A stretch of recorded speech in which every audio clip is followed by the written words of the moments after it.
So what drew you into Boom Studios? What ended up kind of ultimately bringing you here? Well, I've known Ross since he started the company, so that helped. I heard about that phone call where you had a very distinct voice, and he reached out to you, and you kind of developed a relationship right away. Yeah, it was funny because it's just one of those accidents of fate, I guess, right? Because when he called, my memory of it is he called like right before lunch on the East Coast, so this would have been early morning in California, which makes sense. Ross gets up early and is very productive, and so he, I think I was getting ready to leave for lunch. Anne, who was the receptionist at Diamond, basically got the cold call in, passed it over to me, and I'm like, oh, okay, fine. But the minute you talk to Ross, he's got such a big personality and a lot of enthusiasm and passion, and it oozed through the phone, and it really hit me. And then I think he made a flight out to Baltimore like relatively early in that relationship, and we went out to lunch and we hung out and we just became fast friends. And I think one of the reasons I've ended up at Boom is, and this is actually an important thing if you are trying to build a network. True networks, I think, are reciprocal, right? So you as the person who is trying to build a relationship with me need to offer value in addition to whatever you're trying to get from me, right?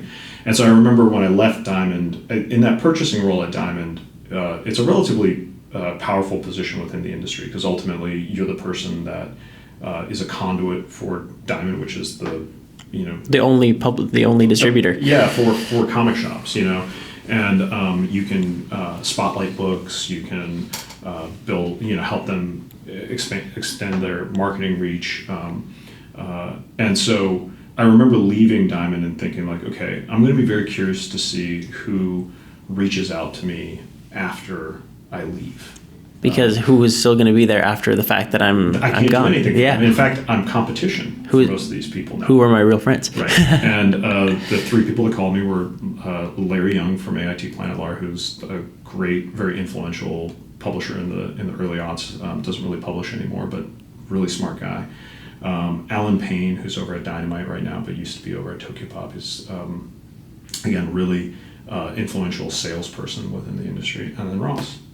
And when I moved out to LA, which was in 2008, Ross and his wife were one of the people that helped build a sense of community for me and my wife here. And so in 2012, it was a big year for Boom. Ross was getting ready to have his first kid. Mm-hmm. Two Guns was shooting, which was our feature film. Yeah, with Denzel and Mark Wahlberg. Yep.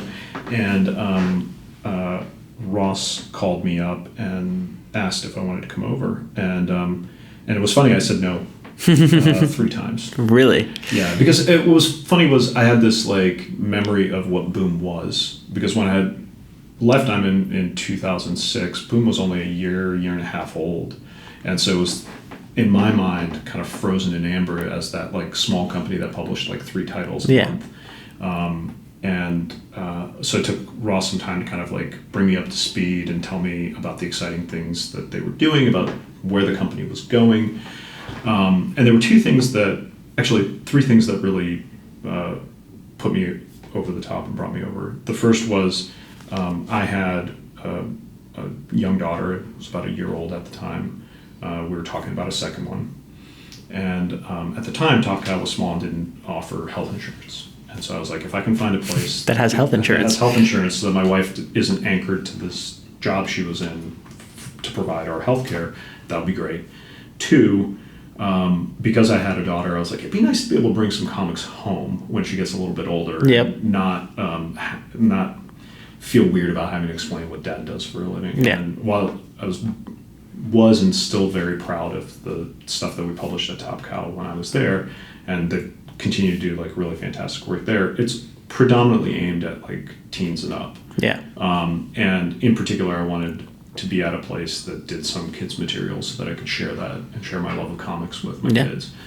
And then the third thing was I because I had been friends with Ross for a long time, I was actually very concerned about working too close with a friend. Exactly. You hear don't work with your friends. Working for your friends is even crazier because now you have to have this balance of what your work relationship is and your friendship relationship. Yeah, outside of work. And so Ross and I had some very frank conversations about that. And then ultimately he had me meet with Matt Gagnon, who's the editor-in-chief here. Of course. And he's like, Matt's worked for me for a very long time. He's a straight talker. He's got a reputation as somebody who's very honest and straightforward. Go have drinks with him. Ask him whatever you want. I won't be there. And then decide if you want to work for me after that. And so Matt and I went down to Molly Malone's, which is a great dive bar over here on Fairfax, and we did quite a few rounds of Jameson. I love it. And really got into the nitty gritty. And I remember we were probably about 2 hours in, and I was just peppering him with questions and kind of asking him, well, what about this and what about that? And I heard this. Is this true?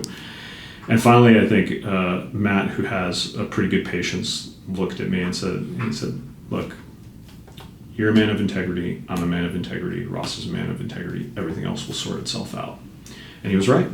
6 years later, it's been true. Like and it's one of the things I love about.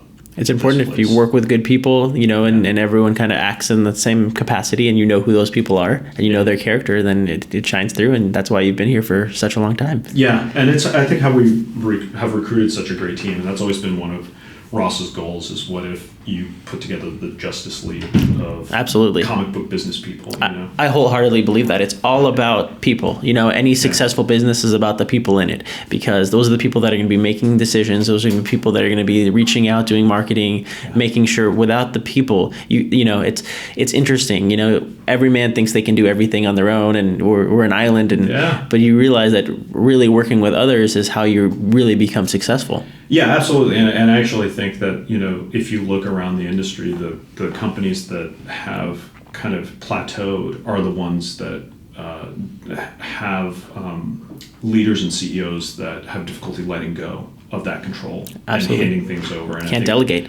Yeah, and I think one of the most, if Ross has a superpower, it's his ability to spot talent and then to have the confidence to bet on that talent. Yep. And understand that, as a CEO, what he does is he imparts all of his information as quickly as he can, and then he goes, great, now go be better at marketing, editorial, or finance than I can.